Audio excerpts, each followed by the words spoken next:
Hello everyone, Olgi here with another AFK journey video. Today we're kicking off a new series where we delve into the main issues with each newly released hero. Unlike many YouTubers who highlight how overpowered these characters can be, we're going to showcase their limitations and how they perform in certain scenarios. So let's get started. Our first hero under the spotlight is ALSA. So there's no denying that ALSA is a formidable damage dealer. Her skills, particularly her ability to make walls, are impressive. Her range is also amazing. She has a 6-tile range, but her ultimate, Twirling Rocks, is really where her problem lies. In Twirling Rocks, ALSA curls into a ball, moves to the target tile, deals 300 damage to adjacent enemies, and then enters a combat stance at the end of the battle. She's also supposed to roll away from attackers afterward, gaining a shield equal to 25% of max HP for 7 seconds. This effect can be triggered once every 7 seconds at most, and she becomes immune to control effects when curling into a ball. So, this is where the problem comes in hand. On paper, this sounds fantastic, but in practice, there's a significant issue. She just doesn't come back, which often leads to her death. Most of the time she'll roll, clip over one of her own walls or another wall, and then she'll just stay there. Considering her range is 6 tiles, it's really confusing why she rolls into the middle of a team as a mage and then gets instantly defeated in a 1v5 scenario. So let's take a look at the first stage. So here's the first replay, and let's just show you how often this happens. In the first replay, I'm running a team comp that pairs well with ALSA, featuring Floribel and Burial. This is the summoning team comp that I usually run to push AFK stages or even in PvP. I thought ALSA would be a great addition to the team since she helps isolate targets for Burial with her walls, but as you can see in the replay, she builds up those walls quickly, but then she rolls in, and as soon as she's in the middle, she's dead. Thankfully, my team is strong enough to get rid of the rest of the monsters, but look at this perfect scenario and how decent she could be. She was able to build a wall around her and Floribel, keeping them both alive, but then for whatever reason, something goes into her head and she decides to roll over the wall and kill herself. So it just makes absolutely no sense. And while she was still alive, as you can see, she did provide a decent amount of damage, but not enough to replace her for anybody else, in my opinion. Here in the second stage, this time I wanted to teleport her in using the Reiner buff.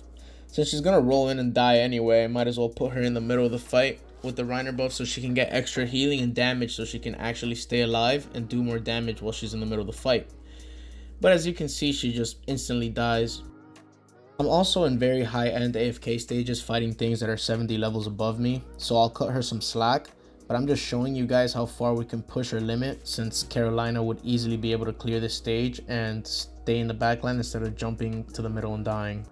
So here, I just replace her off real quick so I can just test her out normally in the backline without the Reiner buff. I also decided to put Burial instead of Floribel, since I thought maybe having the extra silhouettes can tank a bit longer for her and it'll maybe help her out a bit more. But as you see here, she makes a wall in front of her and is ulting in place the same target, which is great. But then as soon as she dies, she rolls over the middle of the map and she's dead.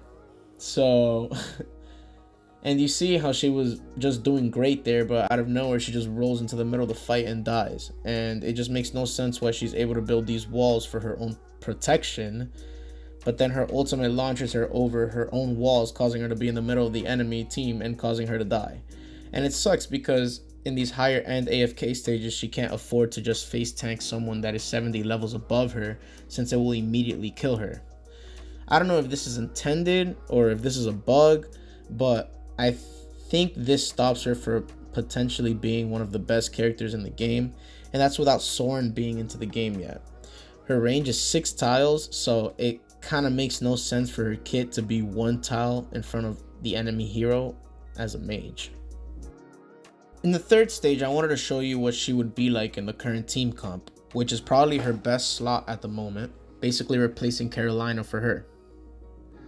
Since every time that the enemy is crowd controlled, she drops boulders on their head that deals tons of damage. It would make sense to pair her with people that have a lot of control effects. That's why in the last team comp, I also paired her with Burial, who fears the enemies, and Floribel, who knocks up the enemies. These I feel are the best 2 team comps for her currently after 1 week of testing. Everything of course gets pulled towards the center. See the rocks starting to form and land on their heads because they're CC'd. My ultimates are going out. She's casting her ultimate. She goes in and she's dead. Now the rest of my team just falls. It kind of sucks that a mage that is leaving her perfect spot in the backline with walls to just curl up into a ball and die. And look at that. Even in the little time that she was alive, she did a good amount of damage and tanked more than what she did. 15 mil. She's basically just trying to do Thorn's job for him, but it's not working out because she's a mage and not a tank. Now, I want to run the same exact team, same exact spell, same exact everything, except I'm putting Carolina in. So of course, everything gets pulled to the center, everything gets CC'd, the heals come up, and wow, she's still alive, and she ults, and everything is getting shredded. I have my Carolina weapon level 3 as well, Supreme Plus as well. And you see that these are both of their best teams, and she completely demolished the stage compared to ALSA. I wanted to show her off in a high level elite challenge here in the new Song of Strife season. I'm just running the same exact team comp. These mobs are about 40 levels above me, so it shouldn't be too bad. So now here, everything gets pulled to the center. Who would have known? She summons her rocks, her ulti is coming up, and she's dead. It's a pattern. It's literally a pattern that happens almost every single time. Her ultimate bar is basically letting you know when she's about to die, because she will go in and most likely not come back out. And as you see here, of course, everything gets pulled to the center again. Rocks form on top of their heads and slam down. Her ultimate is coming up, and you would have known her death timer's up and she's dead. But of course, good thing the rest of my team stays 1 health and is able to clear out the rest of the stage. It just makes no sense. And look, 20 seconds into the fight and she did 26 mil damage, and she basically died almost immediately. She's doing 10 million less damage than Arden, and she was only in the fight a fraction of the time that he was in, and he's a whole weapon level above. It just really goes to show how powerful she can be if she didn't have this issue. I don't know if it's a bug or if it's intentional, but I just don't see what game would intentionally make a mage with a 6 tile range roll in and make her frontline, and with no frontline abilities or no survival abilities or anything. So if they're able to fix this, I definitely think that she's one of the best characters in the game, if not the best around right now. Definitely if you build her around the right team comp. But if not, I definitely cannot recommend her in this state unless you really like the character. Thank you guys so much for watching. I really hope you guys enjoyed. Thank you guys so much for the support on the last video. Please make sure to like, comment, and subscribe. Let me know what you guys want to see next. Let me know if you guys like the idea of this series. I also wanted to release another series showing why each character is good and all their good sides, because I know that ALSA also has great things, like I showed you guys in this video.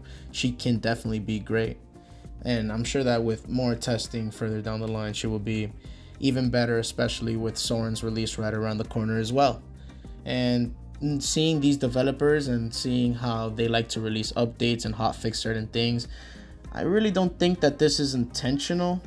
Even reading her abilities, I don't think that it's intentional, but well, we will see. So thank you guys so much for watching again, and hope you guys enjoy and have a wonderful day. See ya.